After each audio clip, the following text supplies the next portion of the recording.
नमस्कार दोस्तों, आपका बोन डॉक्टर के अगले एपिसोड में आपका स्वागत है। आज हम बात करेंगे एक बहुत इंटरेस्टिंग टॉपिक पे। इसे कहते हैं प्रोनेटर टेरेस सिंड्रोम।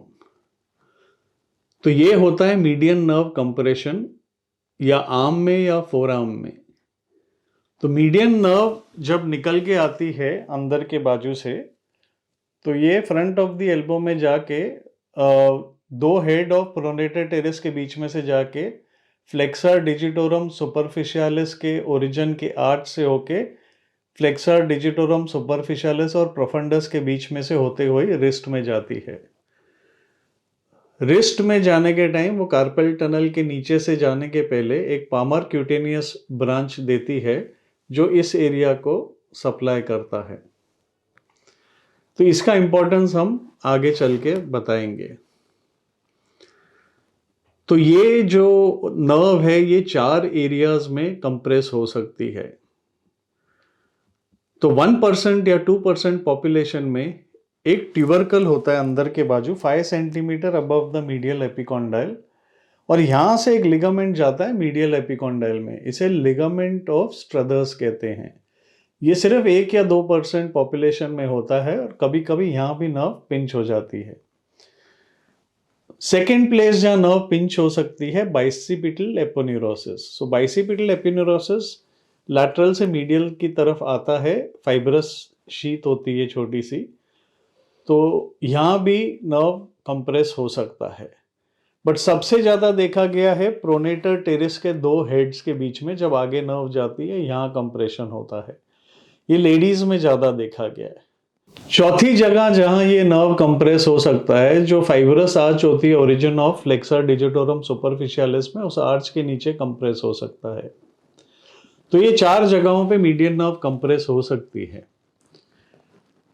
तो इसके सिम्टम्स क्या है? इसके सिम्टम्स भी है कि रेडियल 3.5 फिंगर्स में नमनेस और पैरेस्थीसिया होती है। तो ये सेम सिम्टम्स कार्पल टनल में भी होते हैं, लेकिन अगर आप पेशेंट को डिटेल में एग्जामिन करें तो कार्पल टनल सिंड्रोम के सारे साइंस नेगेटिव होते हैं। जैसे कि टेनल साइन जो आप यूज़ करते हो, फैलेंस टेस्ट यूज़ करते हो, ये सब कार्पल टनल में पॉजिटिव आते हैं, लेकिन प्रोनेटर टेरेस सिंड्रोम में नेगेटिव आते हैं। एक और महत्व की चीज़ जो मैंने बताई, जब मीडियन नर्व फ्लेक्सर रेटिनाकुलम के नीचे से जाती है तो नीचे से जाने के पहले एक पार्मर क्यूटेनियस ब्रांच देती है जो इस एरिया को सप्लाई करता है। तो अगर पेशेंट को इस एरिया में नमनेस और पैरेस्थीसिया है, मतलब मीडियन नर्व कंप्रेस हो रही है above, not at the flexor retinaculum, तो ये डिफरेंशिएट करता है कार्पल टनल सिंड्रोम और प्रोनेटर टेरेस सिंड्रोम को। तो क्लिनिकल टेस्ट क्या है प्रोनेटर टेरेस सिंड्रोम के? अगर तो लिगामेंट ऑफ स्ट्रदर्स में आपको नर्व कंप्रेशन है तो इस एरिया में प्रेस करने पे आपके सिम्टम्स रिप्रोड्यूस होंगे और पेन होगा। अगर तो बाइसिपिटल एपोन्यूरोसिस में है तो अगर पेशेंट को आप बोले फ्लेक्स करो और फोर्सफुल सुपिनेशन करो तो यहां पेन होगा। और अगर प्रोनेटर टेरेस हेड के यहां कंप्रेशन है तो जब आप इस पोजीशन में पेशेंट को बोलो कि फ्लेक्शन करे और प्रोनेशन करे और आप हाथ को एक्सटेंड करो तो यहां भी ये सिम्टम रिप्रोड्यूस होगा। तो ये सारे क्लिनिकल टेस्ट हैं जो डिफरेंशिएट कर सकते हैं कार्पल टनल सिंड्रोम और प्रोनेटर टेरेस सिंड्रोम के। ये भी सिम्टम्स काफ़ी डिसेबलिंग हो सकते हैं, और अगर ये बीमारी चलती है 3-4 महीने के बाद तो फिर ईएमजी नर्व कंडक्शन करके आइसोलेट करना पड़ता है कि प्रॉब्लम कहाँ है। और जितना जल्दी आप नर्व को डीकम्प्रेस करेंगे उतना बेटर होता है।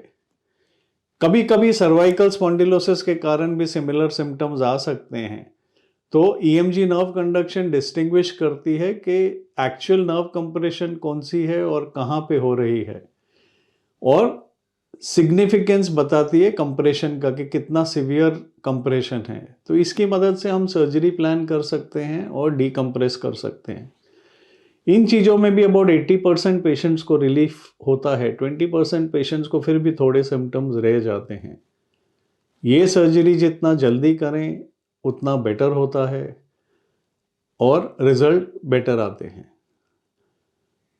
तो आज का एपिसोड यहीं ख़त्म होता है। अगर आपको पसंद आया हो तो लाइक बटन दबाइए, शेयर बटन दबाइए और हमारे चैनल देखने के लिए बहुत बहुत धन्यवाद।